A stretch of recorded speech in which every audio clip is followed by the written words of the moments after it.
Welcome to Joy News today. I am Amiesi Nyamiche Thompson. We are home of independent, fearless, credible journalism. Coming up, Ghana Education Service takes on former Education Minister Dr. WASSCE Adutwum for attributing performance of students in a 2025 WASSCE to unsupportive management practices of GES. Also, heavy security presence at the Menshel Palace as various factions await final determination of the long-standing chieftaincy dispute in Bawku that has since killed many residents who are alive at the Menshel Palace. For the latest.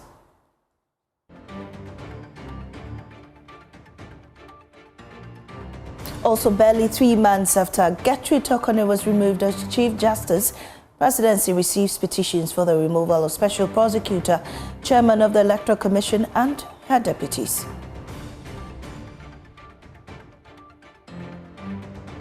Also in the bulletin, we take you to Ewoya and Krampakrom, where a 180-unit modern resettlements community designed for families in the Lithium concession remain only on paper, stalled by Parliament's delay in ratifying the mining lease. We've got these plus business, sports and showbiz. Stay for details.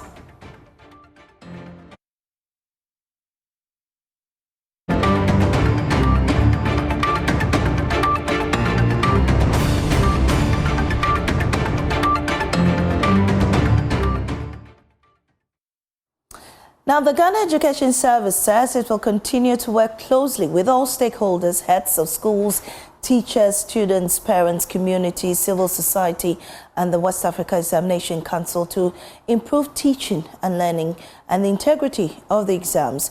This is in response to claims by former Education Minister Dr. WASSCE Adutwum attributing performance of students in the just released WASSCE results to unsupportive management practices of Ghana Education Service.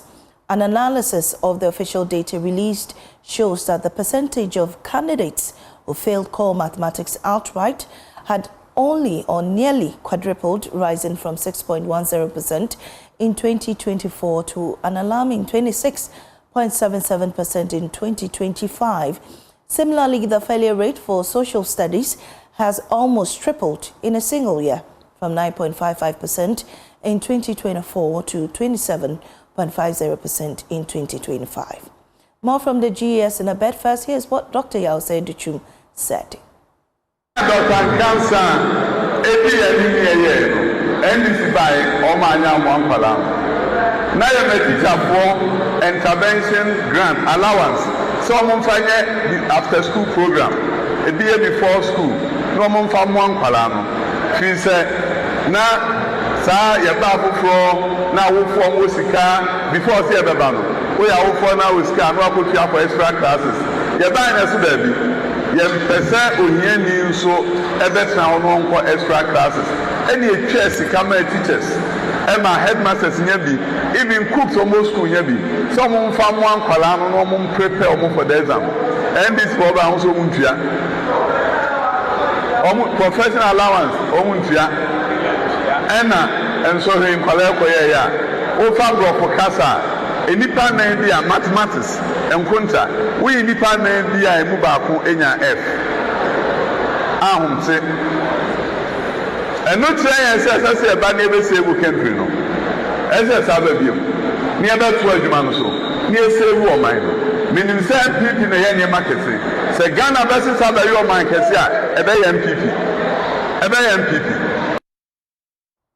Now, the response by the Ghana Education Service contained in a statement by its PRO Daniel Fenyi, and it says in point 3 of that statement, it is not true that the GES has cancelled any allowances due teachers as claimed by Dr. WASSCE Adutwum in his engagements with some media houses. Indeed, the Controller and Accountant General's Department has publicly clarified reasons for the non-payment of the November allowances for teachers. Also, GES urges the public to disregard the statements made by the former minister regarding the results and treat them as an attempt to shift focus from his shortcomings in managing the examination process.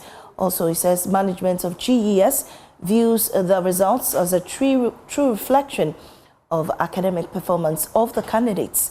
the outcome is a credible representation of students' abilities. Prior to the examinations, the Ministry of Education and the Ghana Education Service issued a firm directive that any teacher or official found aiding or abetting malpractice during the examinations would face strong sanctions. This was rigorously enforced.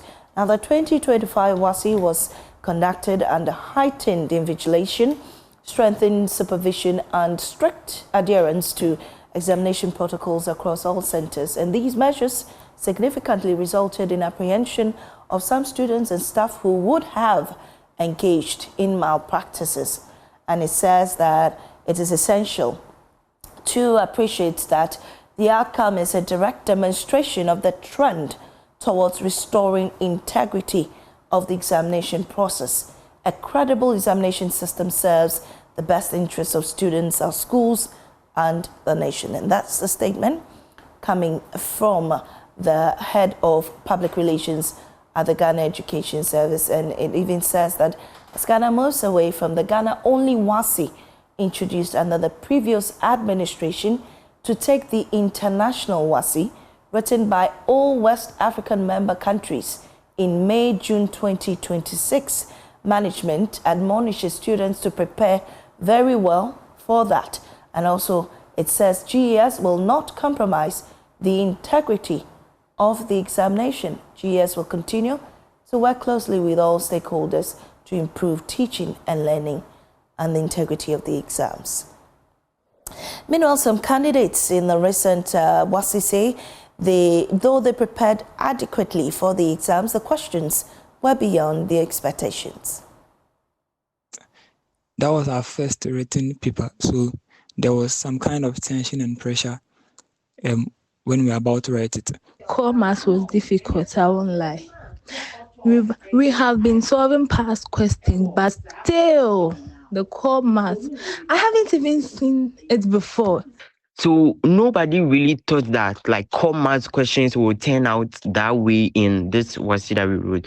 So the way we were actually taught was to be strategic in how to solving, diagram questions, how to be solving word problem questions and all that. So we didn't really bang much of our efforts and hopes on how like word problem per se, because if I'm to remember correctly, the commas that we wrote from question 1 to question 5 was all word problem. The topics we were given by WAYEC to study for the exam, when the day for the exam arrived and we sat for the exam, none of the the topics we were given appeared on the question paper.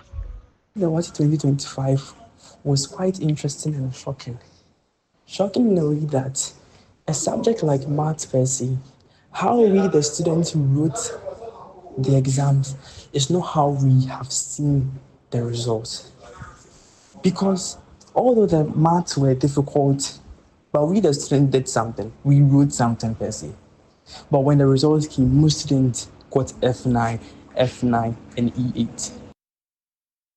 Let's engage now Dr. Kingsley Ejimine, who is on the Parliament's Education Committee, on what the minority makes of the performance of candidates in the 2025 WASSCE. Dr. Ejimine, we're grateful for your time, but comparing the statement from the Ghana Education Service, inferring that there was this practice of the previous administration, seeming to downplay the integrity of the examination then, which is the outcome of the results we are seeing now. Do you agree with them, or what do you think went wrong with this examination? Thank you very much, and forgive my cocky voice. I'm battling for flu. It's very unfortunate that GES suddenly wants to impugn on the integrity of the WASSCE exams.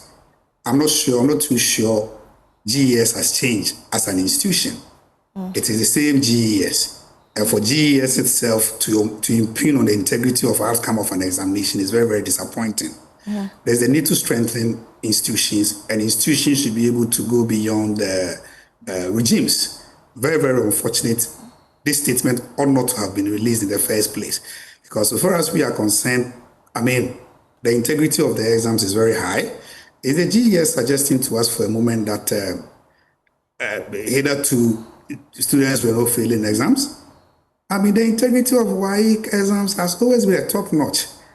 And for suddenly for GES to say that somehow, however, the previous administration was involved in more practices, and that occasioned higher performance, it is very, very disingenuous. No, that's not what GES is saying. GES is saying that the previous administration was giving some monies to teachers, paying teachers some amount of money, I assume, to ensure that they help the students prepare adequately for the exam. But that wasn't done. That's according to Dr. Adutwum, and GES is denying that. Yes, but if you go further to their statement, they are saying that they strengthen invigilation, meaning that they are impugning on the integrity of invigilation and the examination process as a whole. This is a statement coming from an institution and not a political party. That is why it is disingenuous and very, very unfortunate. Institutions are apolitical. Therefore, such statements ought not to be emanating from them. If this were coming from the NDC communication, that is fine. It will be acceptable. But for it to be coming from GES, it's very unfortunate. Well, Dr. Jiman, so to come in here, Dr. Adutwum is insinuating that, Dr. Jiman, can you hear me?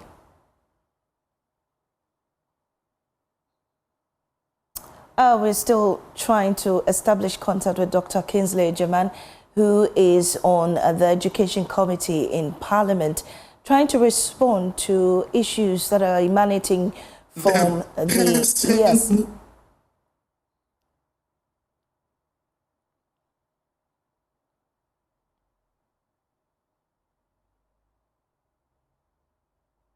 Dr. Jiman, can you hear me now?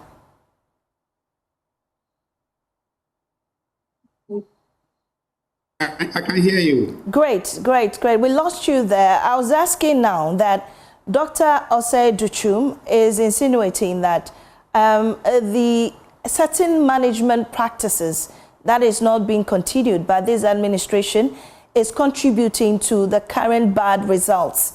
And also the issue about the payment to the teachers. Should that be enough reason not to prepare students adequately, or even, ensure an optimal invigilation in this exercise? Unfortunately, we seem to have lost Dr. Kingsley Jiman there, but as and when we get him, we will surely speak to him on this. But there's heavy security presence at the Menchir Palace as representatives of Mampresis and Kusasis, the two factions involved in the long-standing Bawku Chieftaincy dispute, await the final determination by the Asante-Hene on the matter. President John Mahama mandated the Asante-Hene earlier this year to lead efforts towards resolving the decade-old conflict. Emmanuel Bright-Kweku is at Menchir Palace and joins us live with the latest. Emmanuel, has Asante-Hene given his verdict yet?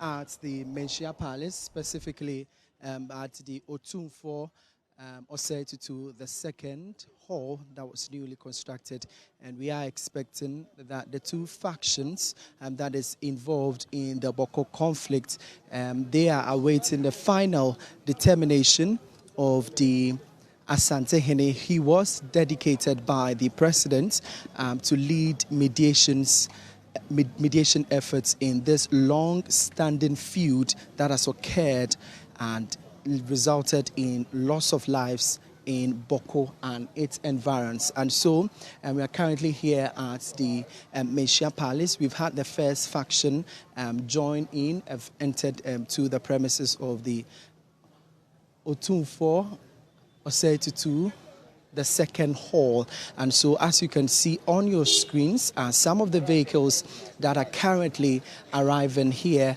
at the Menchir Palace. We really have huge security presence here at the Menchia Palace. I have cited the military and even police is a joint task force here. So as you can see, and that's the second faction that is joining us here at the Menchia Palace. We understand this is the group, that is the Mamprusi group that is joining us here at the Menchia Palace. They are being carried by a bus into the Otumfuo Setu to the second hall here at the Menchia Palace, where they will be meeting the Asantehene for his final verdict on this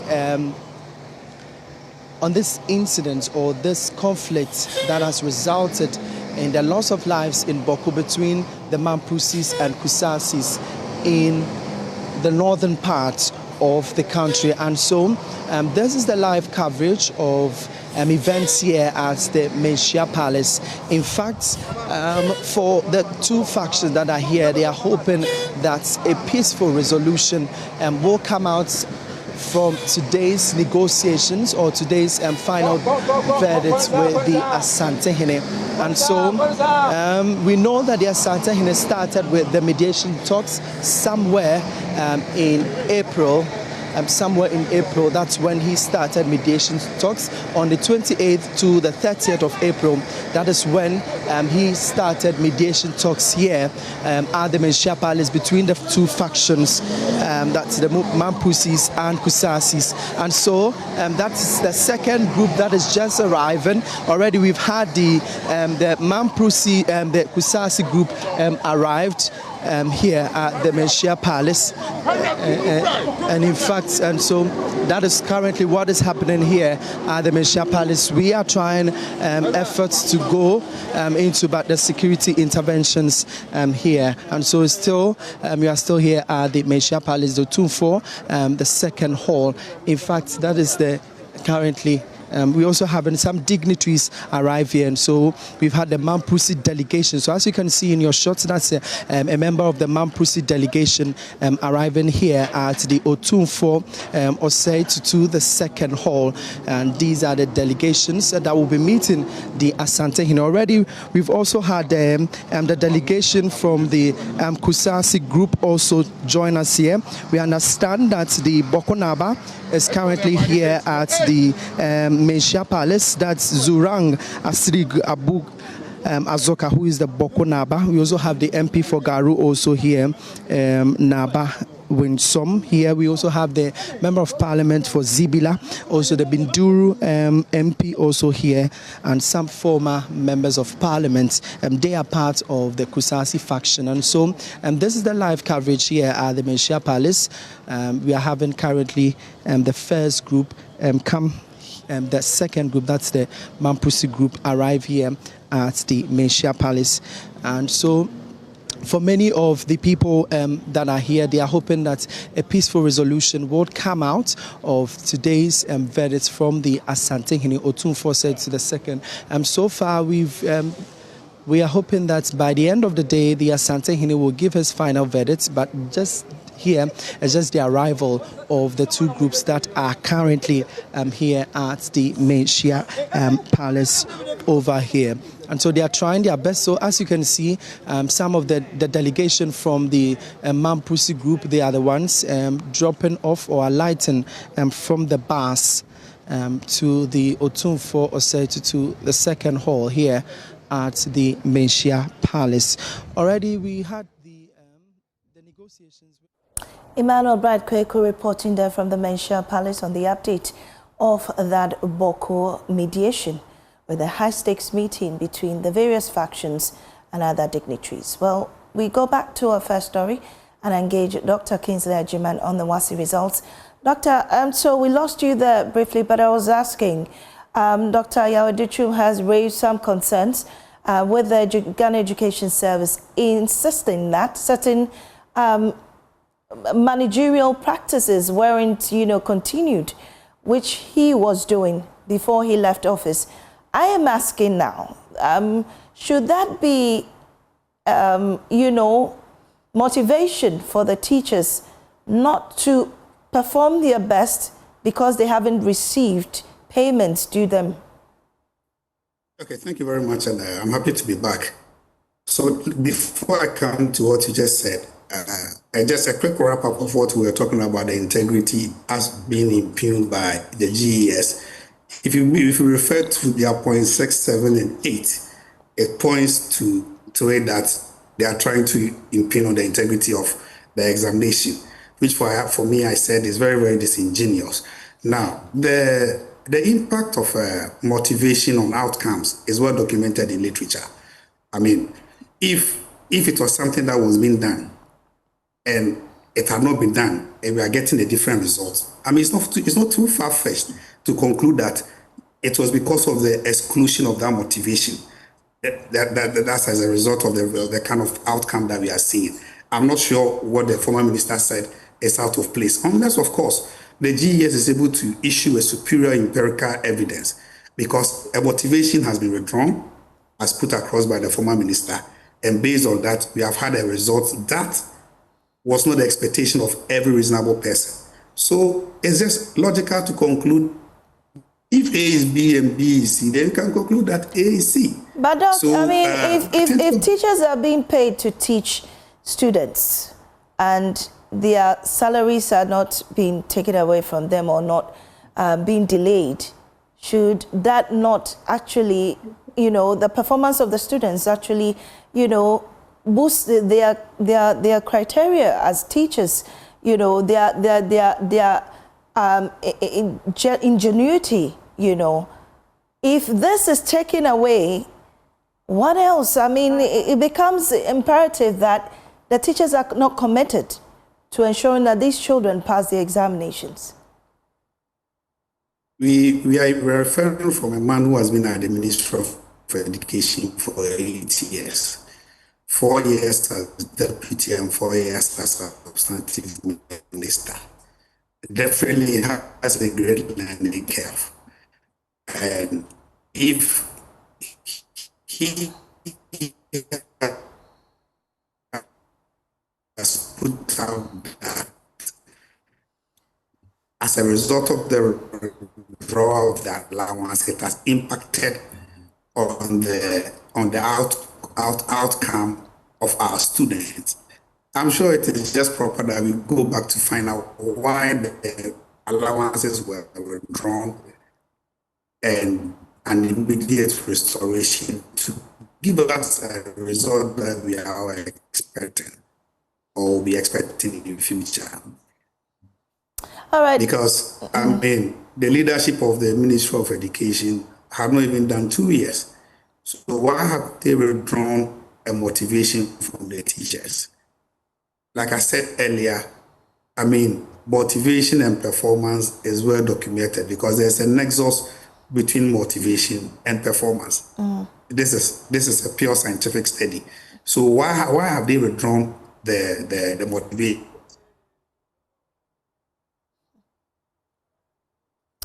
Well, Dr. Kingsley, I think we need a better explanation because, for instance, well, we hope we get a better explanation to this, but really, it raises a lot of questions. But thank you very much, Dr. Kingsley Agyemang.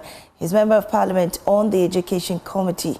Now, barely 3 months after Gertrude Torkornoo was removed as Chief Justice, government has received 3 petitions seeking to remove Kisi Ejabeng as Special Prosecutor.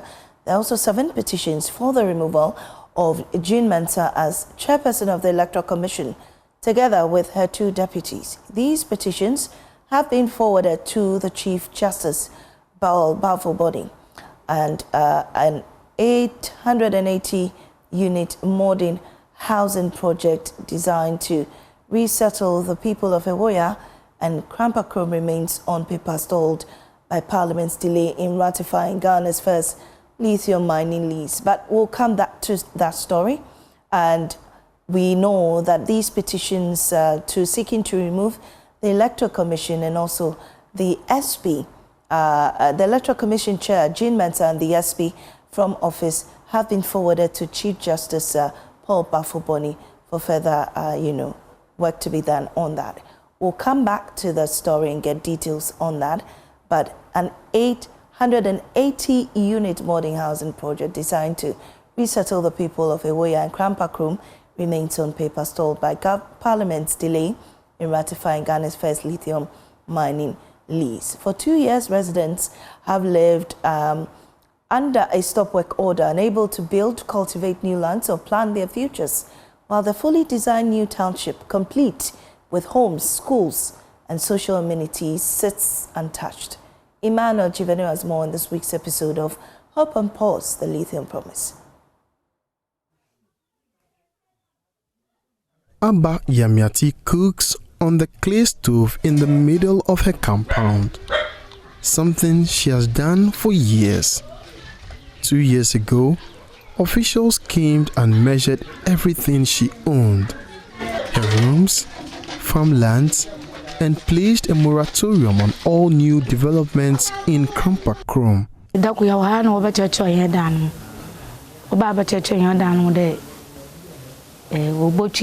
Na wode dam we yin wo chechro e danu na wo ba ufie na mo ebu ewudan na we susu dan kase na we susu land na odanu bibi owo mmia na we twe na echi wa kwale obleye pipa je odan ni man we twe no de pipa bleye na echi wa san so ba na abem de no so ye do pole nze wo mo wan susu pole susu eka so ba na we susu. Abba fears any new development she undertakes could be destroyed or excluded from compensation. Because the Oban must stop work until ye Juma na sisi Moebosh, ye may be allowed one to be. And all her again, one to be. Until Juma say, why, that's what Junior man on way June free. Because I can't just stop working now, I do pay the age.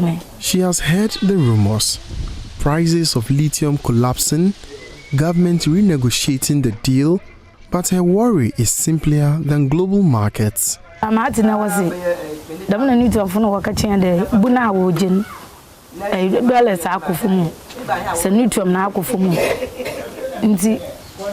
Buna abali jemon oya dimu ntaban ya slaben kobaya ko onhwe wakakra na se edwumi oba yebenya mfaso.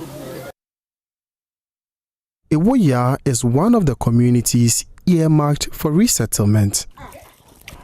Richard Mensah sits with his wife and children in front of the single room that all 6 of them share.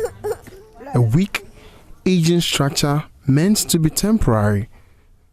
Richard has saved for years to build additional rooms, but the moratorium placed on new buildings halted his plans, and the building materials have been wasting away. I say I no beat me betting roofing sheet na the I am more than now and one boom. No matter what I did dance say and say it me the father and machine and a gate to our frames be our high chest. Ewoya's Queen Mother says the uncertainty has paralyzed the entire community.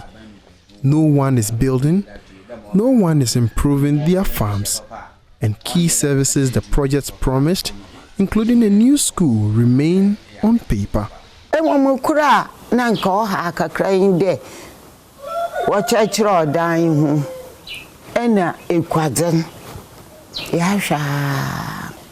Sisiano medanya mejai ahabanya osa me do koma anim no nyina mejai nti ahame ti ahwa kakra na de a eha yan se ye besre aban onsan paper no man na ni ahombeya no eno ani ahwe yi. At Ewoya's improvised community school, Teacher Esther says children here can only attend school up to class 3. After that, they walk several kilometers in their quest to quench the academic thirst. Because of this walking, the performance of the students here are very poor. It's very poor because you see they are tired. They walk this long distance journey to school and come back. When they come, they go to bush. So they don't get time to learn and study. So their performance is very low. But if they've gotten the infrastructure here, they are being taught here, they close maybe 2:30 or 3, they have enough rest, do their homeworks and do reading, their performance will be up. She recalls a child who was nearly hit by a car on the main road 2 weeks ago, one of the dangers of the long daily commute. A girl she was almost knocked down by a car because where she was trying to cross to go to school from this very village. So something has to be done. Meanwhile, the resettlement plan meant to move Ewoya and Krampakrom into a modern community has been fully designed and approved, but cannot begin. The new township covers 29.5 hectares with 180 housing plots, a preschool, a market and a commercial center, a health facility zone, a sports field, a chief's palace and place of worship, light industrial area, surfaced and unsurfaced internal roads.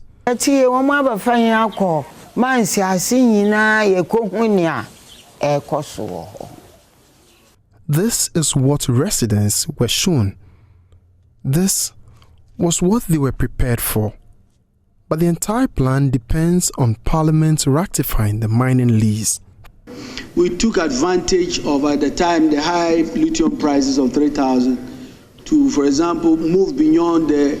For residents like Abba, these national debates feel distant. What she lives every day is the paralysis. On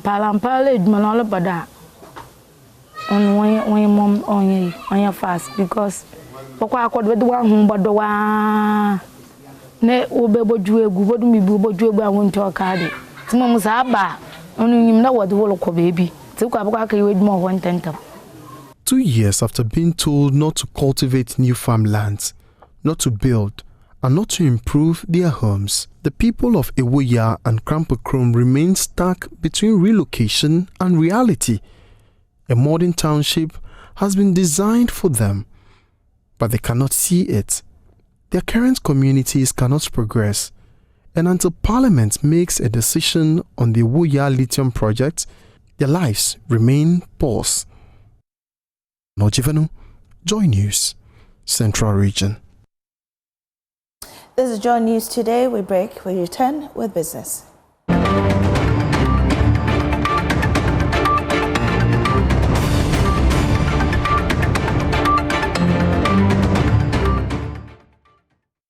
Hello everyone, good afternoon and welcome to the business segment of Joy News Today with me, Pius Kojobaka.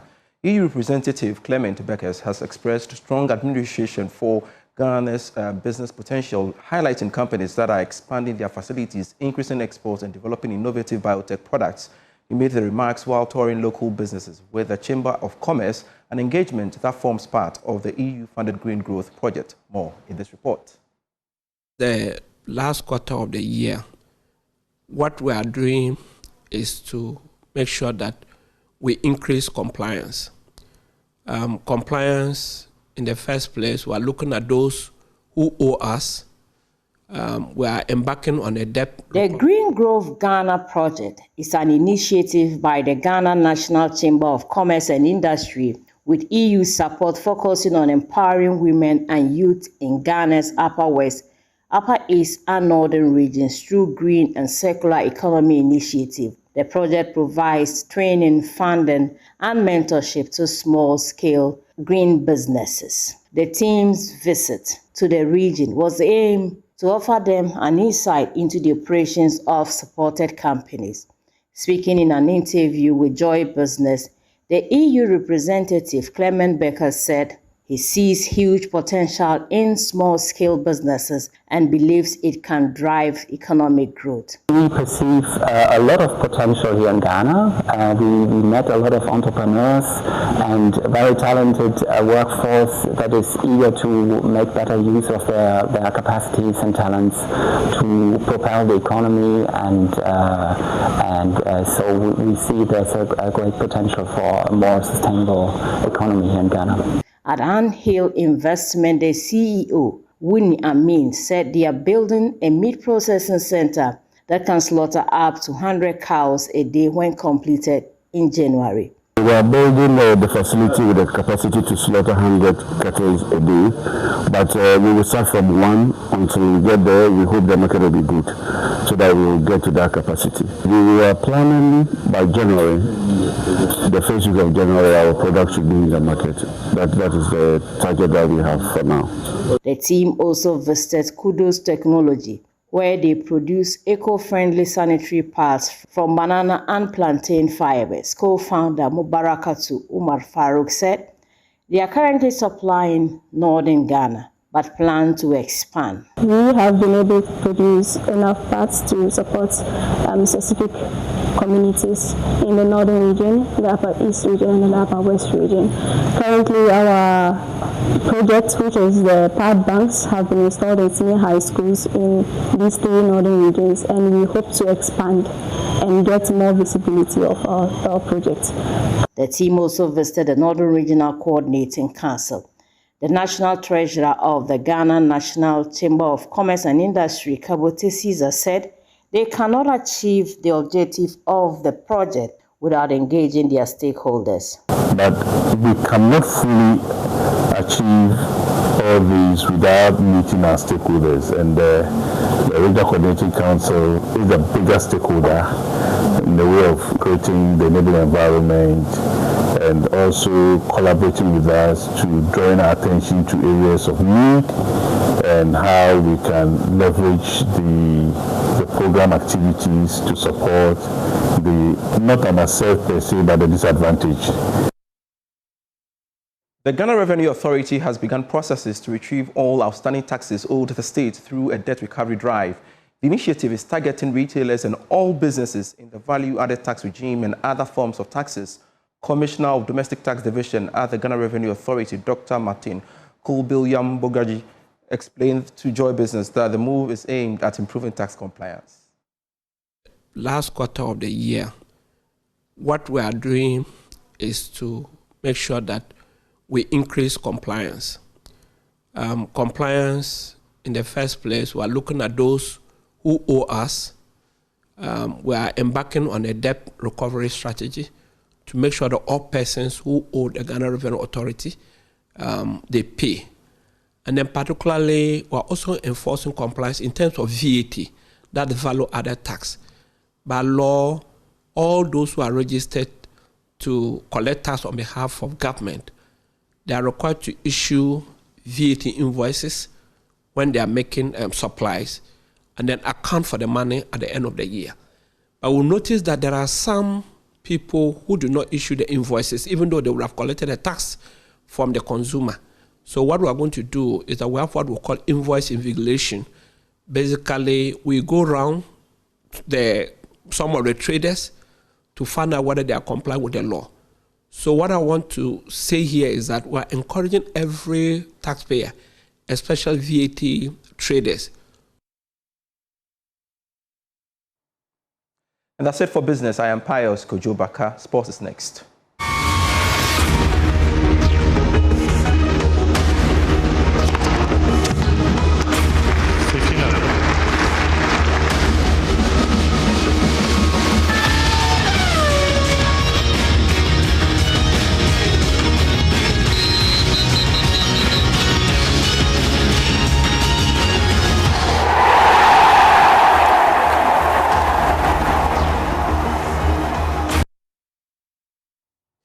Hello, welcome to the Midday Sports segment with me, Benaya Elom Dapamako. Let's start with some golf, where President John Dramani Mahama has reaffirmed his commitment to supporting the development of golf in Ghana, describing the sport as a powerful avenue for tourism, wellness, and economic advancement. He made these remarks at the closing ceremony of the 4th FNB Head of State Invitational Golf Tournament last Friday at the Achimota Golf Club in Accra. I want to thank the sponsors, thank the organizing committee and all those who have made this possible. I endorse whatever you said about golf and its potential, not only in improving wellness and recreation, but also essentially in improving tourism. I see the courses that are labeled, as professional golf courses, PGA and all that. And if you see the kind of money that goes into organizing PGA tournaments, then you can tell what, potential golf has. I'm sorry to hear about celebrity. I kept hearing things about it, but I didn't know exactly what was going on. And so we're going to take a look at what's happening there and then try and resolve the issue. And I have a farm where I have a solar irrigation system. And so First Bank here was encouraging me. She says, so why don't you do a small 9-hole golf course at your farm so that we can come and play there? And it's registered in my mind. I'll see what happens. Maybe when I retire, I'll have the time to look at it. But to say the one reason why I regret that I'm not a golfer and the motivation to make me a golfer, and I can assure you, Pakas is sending me to secret camping. And so by the time I come here for the next invitational, I won't miss the first one. What do you call it? An airdrop? Air shot. My first shot was an air shot. The second one was successful. It was stage fright. I mean, Frank and Co were all standing and watching me. And then when I putted, it went past the hole, and then the third one went in. I can assure you, next time when I come, I'm going to get them all spot on.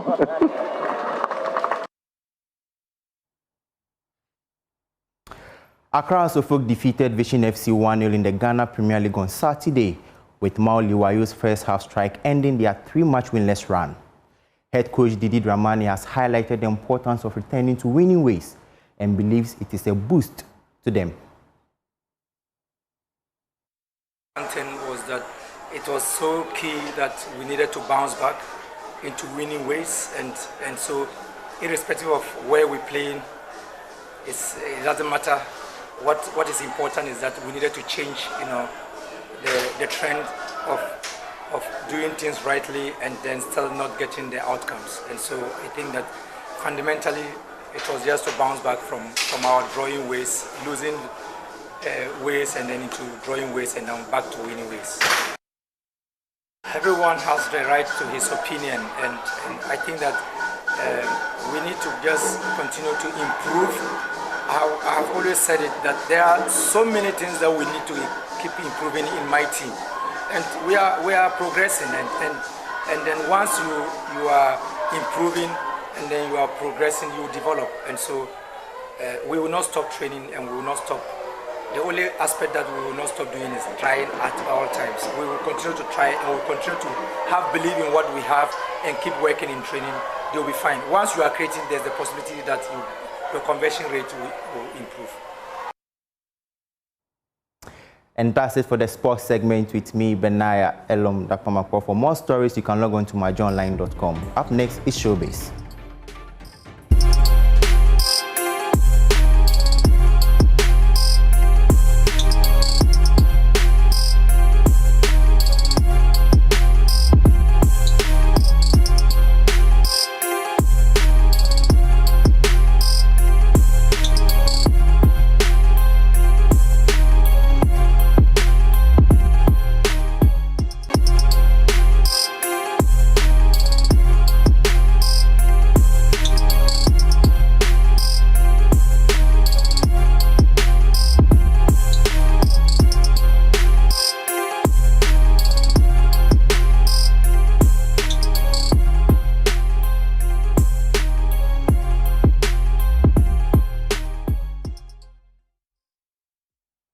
Thank you for staying. It's time now for Showbiz, where I bring you all the news happening in and around the world of entertainment. I am Loy Shola Adeyemi. Let's get into the stories. The Ghana DJ Awards took over the Palms Convention Center on Saturday night, drawing DJs, celebrities, and fans under one roof to honor the talent shaping the country's sound and nightlife. From a dazzling black carpet to high-energy performances and emotional award moments, it was a celebration of creativity and culture, and a night that industry won't forget anytime soon. Black carpets kicked off the celebration. Stars arrived in bold outfits and dramatic styling. DJs, performers and celebrities posed for the cameras and shared the excitement. I'm here to support mostly all the DJs because I personally am an artist. I love DJs. Who is a DJ's friend? We'll be looking out for the DJ of the year. That very category has always been competitive. I remember last year when DJ Lord won. I was the very person that presented this award to him. If I tell you the others who do not or who will not win will not play my music, I won't tell you. I want everybody to win. I'm happy to be nominated. You know, I've been in this game for 3 years. I have an event called Casa Caramel. My name is Carmen Caramel. And yeah, I'm just happy to be here and happy to be nominated. Inside the auditorium, the energy was high. Back-to-back DJ sets kept the crowd moving. The performances turned the venue into a full party.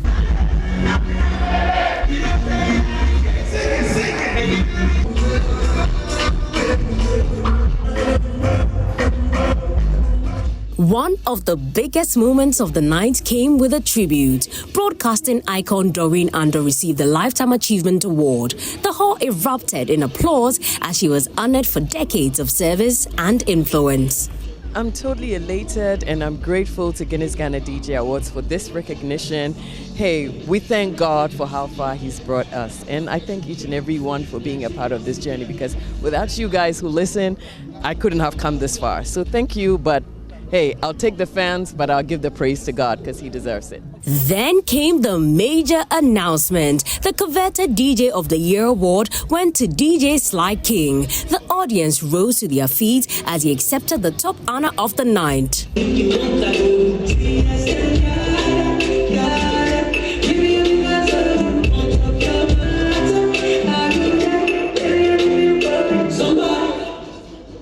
Good morning, Ghana. I'm super excited. I didn't see this coming, you know what I'm saying? I just want to thank everybody for showing me love. Unstoppable Nation, I love you. Other winners were also recognized. From Afrobeats DJ to Best Campus DJ, they all had one message. The industry is growing and the DJ culture keeps rising. Excited to the extent that I can't even stop sweating. Oh, really? Oh yeah, because if you are being recognized as the best record promoter, that means you've promoted a lot of artists and made artists blow both in the country and out of the country. So it's a big deal to me, even though every DJ's wish is to win the ultimate award, but this one means a lot to me because this is what puts food on my table. In fact, I feel so excited, yes, because last year I was nominated as Discovery of the Year. I did all I could to win it, but I couldn't. Yes, I was like, oh, why? But God spoke to me because I'm a gospel DJ. God spoke to me that my son, hey, you are not a Discovery, you are a gospel DJ, so wait for next year. And I waited, and today I'm lifting the award. I'm glad. From the black carpet to the final award, the 2025 Ghana DJ Awards celebrated creativity, impact, and the power of the people behind the music. Well, congratulations to every single one of them. Well, moving away from that story, get ready for a ride filled of thrills, laughs, and edge of your seat action. The highly anticipated Ghanaian action comedy Heroes Ride Baby Thief premieres on December 12th at the Accra Mall at the Wager Silverbird Cinemas. The film follows Ben, an ordinary boat driver whose sharp instincts turns him in an unlikely hero, taking on a criminal syndicate while navigating the bustling streets of Accra, packed with humor, suspense, and a cast of fan favorites, including Gloria Safo, Nikki Samones, and Bawku. The premiere promises not just an entertainment, but a story that challenges viewers to think about vigilance, courage, and what it means to stand up for your community.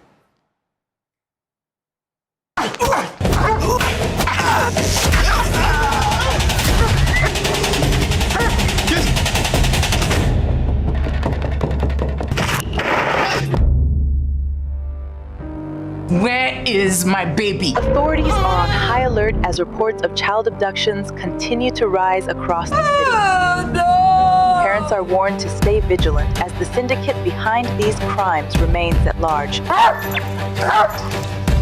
Why this woman come all the way here plus boats?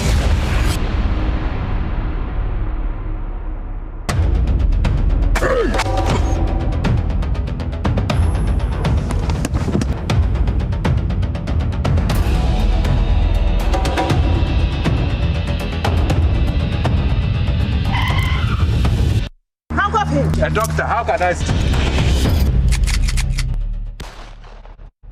Well, on the 12th of December, we all make our way to the Silverbird Cinemas for Baby Thief. Well, this is where we wrap up Showbiz. For more entertainment stories, please log on to myjoyonline.com. I am Lois Shola Adeyemi. Auntie, are you going with me on the 12th? Certainly. It's been a long time. I saw a Ghanaian movie. Right. You know, so I'm excited to see whether it's become better or what. So definitely we'll make it to the Silverbird Cinemas at on the 12th of December. And that's it. We wrap up for this afternoon Joy News today. Thanks for your company.